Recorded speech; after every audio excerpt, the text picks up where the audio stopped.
पवित्र नगरी अयोध्या अभिमुखे बाहरी स्वर्ण धनुष यात्रा राउरकेलार हनुमान बाटिकार बाहरी ओडिशार समस्त 30 गोटी जिला परिक्रमा अवसर में भद्रक रे पहुंचीथिला।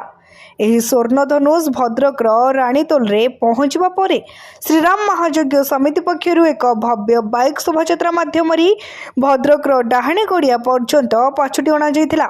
ଏହା ପରେ ଏକାଧିକ କୀର୍ତ୍ତନ ମଣ୍ଡଳୀ ପାରମ୍ପରିକ ବାଦ୍ୟବାଦନ ସାଧୁସନ୍ଥ ଶତାଧିକ ମାତୃଶକ୍ତି ଯୁବଛାତ୍ର ଓ ବୁଦ୍ଧିଜୀବୀଙ୍କ ଦ୍ୱାରା ଏକ ପଦଯାତ୍ରାରେ ଅଣାଯାଇ ଗାନ୍ଧୀ ପଡ଼ିଆ ଯଜ୍ଞ ମଣ୍ଡପ ହୋଇ ପୁଣି କଚେରୀ ବଜାର ଭଦ୍ରକ ଜିଲ୍ଲାପାଳଙ୍କ କାର୍ଯ୍ୟାଳୟ ସମ୍ମୁଖରେ ପହଞ୍ଚିଥିଲା। ସହରର ବିଭିନ୍ନ ଛକମାନଙ୍କରେ ମେଢ଼ କମିଟି ଓ ସାମାଜିକ ଆଧ୍ୟାତ୍ମିକ ସଂଗଠନ ପକ୍ଷରୁ ଏହି ପବିତ୍ର ସ୍ୱର୍ଣ୍ଣ ଧନୁଷ ଶୋଭାଯାତ୍ରାକୁ ଭବ୍ୟ ସ୍ୱାଗତ କରାଯାଇ ଭକ୍ତି ସୁମନ ଅର୍ପଣ କରାଯାଇଥିଲା।